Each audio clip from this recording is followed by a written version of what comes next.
अकाल मृत्यु वह मरे, जो काम करे चंडाल का।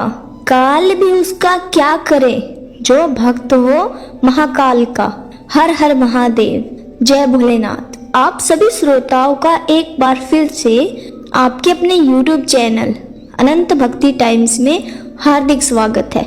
माघ के महीने में माघ मास महात्म्य की कथाएं सुनने के लिए आप सबका बहुत बहुत आभार।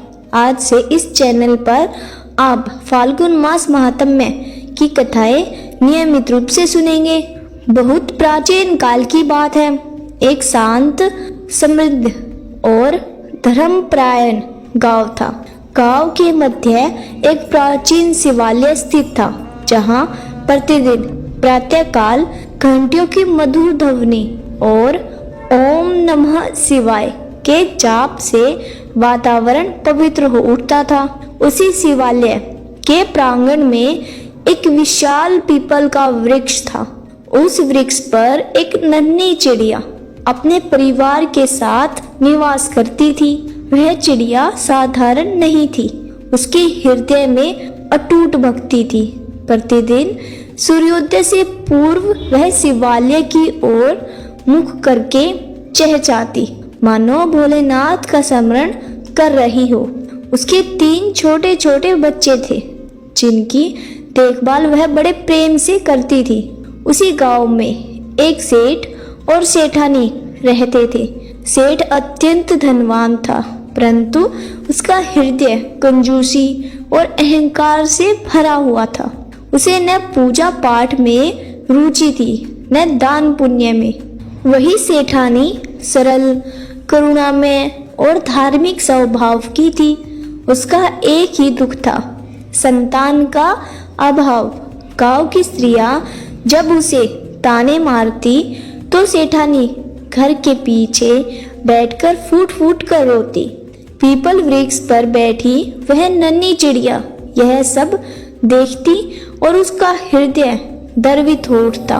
वह मन ही मन भगवान शिव और माता पार्वती से प्रार्थना करती, हे महादेव, हे जगत जननी, इस दुखियारी स्त्री की गोद भर दीजिए।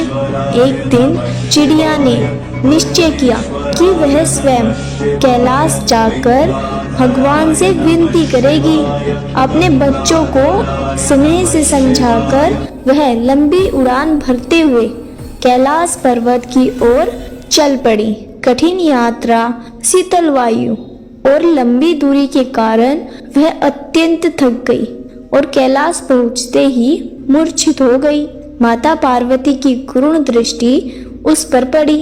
उन्होंने अपने कोमल स्पर्श से चिड़िया को चेतना प्रदान की।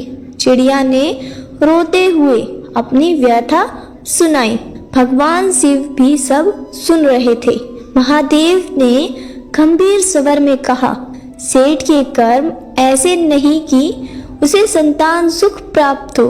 वह न भक्ति करता है न दान, परंतु चिड़िया का आग्रह निष्कपट था। उसकी भक्ति से प्रसन्न होकर माता पार्वती ने महादेव से अनुरोध किया। अंततः भगवान शिव ने वर दिया, संतान होगी, परंतु यदि सेठ ने अपने कर्म न सुधारे तो पुत्र का जीवन संकट में रहेगा। कुछ समय पश्चात सेठानी गर्भवती हुई और नियत समय पर पुत्र का जन्म हुआ। सेठानी की भक्ति और बढ़ गई, किंतु सेठ का हृदय अब भी कठोर बना रहा।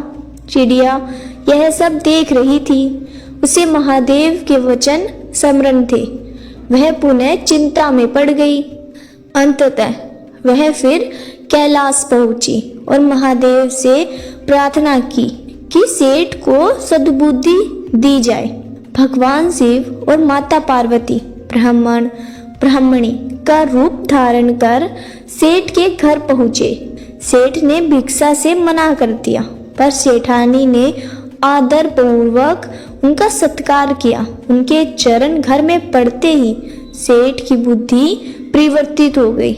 महादेव ने सेठ को उसके कर्मों का बोध कराया। सेठ पश्चाताप से भर गया और भक्ति के मार्ग पर चलने का संकल्प लिया।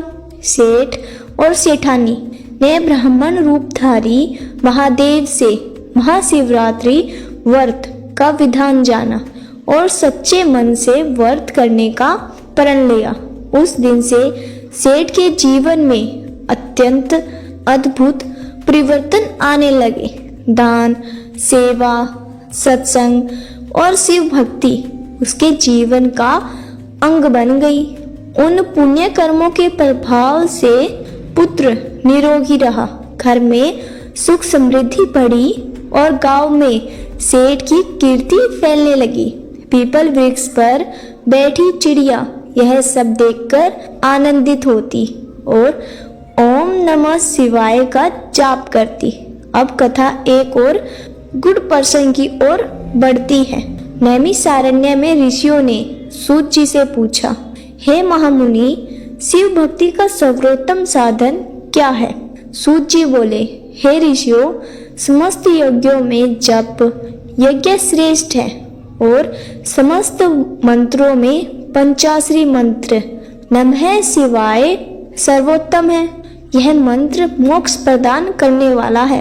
उन्होंने फाल्गुन कृष्ण चतुर्दशी की महिमा का वर्णन किया और बताया कि शिवरात्रि का उपवास, जागरण और बिल्व पत्र से शिव पूजन करोड़ों जन्मों के पापों को नष्ट कर देता है। इसके बाद सूत जी ने राजा मित्रसेन की कथा आरंभ की। एक धर्मात्मा राजा जो शापवश राक्षस बन गया, ब्रह्म हत्या के पाप से ग्रस्त होकर वह भटकता रहा, परंतु अंततः गौतम मुनि के उपदेश से उसे गोकर्ण तीर्थ की महिमा ज्ञात हुई।